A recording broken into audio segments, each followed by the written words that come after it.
Well, hundreds of millions of gallons of sewage mixed with rainwater goes into the Susquehanna River each year from Harrisburg. Tonight, state and federal environmental officials have come to an agreement requiring Capital Region Water to create a long-term plan to reduce combined sewage overflows in the next 2 years.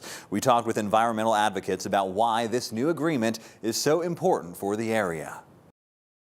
National and state environmental advocates say Capital Region Water and the city of Harrisburg have been failing in their responsibilities to properly control combined sewage overflows. That's leaving things like human feces and ultimately dangerous levels of bacteria in the Susquehanna River. You can't kayak, you can't fish, you can't swim because there's so much human waste pouring out of Harrisburg into the river. That's why environmental justice groups like the Lower Susquehanna Riverkeeper Association and the Environmental Integrity Project stepped into a nearly decade-long legal battle. The U.S. Department of Justice and EPA imposed a deadline. They filed a consent decree in court that gives Harrisburg Capital Region Water until the end of next year to come up with a real plan to stop these chronic sewage overflows that cause a real health hazard in the Susquehanna River. Capital Region Water serves the city of Harrisburg and surrounding municipalities with a more than century-old combined sewage and stormwater system. And Ted Edgenitis has been testing areas of the Susquehanna River with the Lower Susquehanna Riverkeeper Association since 2019.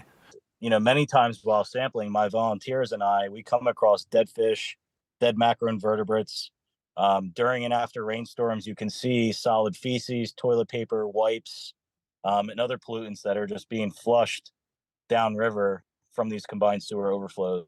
Both men say the answer is to invest in not only maintaining but also updating the infrastructure with things like underground storage tanks for when rainstorms overwhelm the systems. Capital Region Water has to use all means necessary to obtain the funding and to be held accountable to fix it. We've seen investments of hundreds of millions of dollars in the state of Pennsylvania for exactly these types of infrastructure upgrades. Capital Region Water has until the end of December 2024 to submit a long-term control plan to address the issue and must meet deadlines along the way or face fines ranging up to $3,000 a day.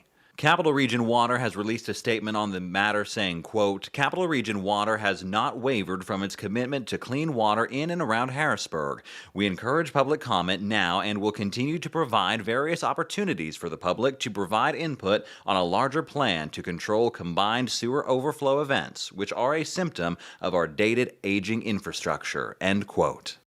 Now, both organizations teamed up to release a report showing how other large cities have addressed issues of combined sewage overflow. We have a link to that as well as how the public can comment on our website right now, fox43.com.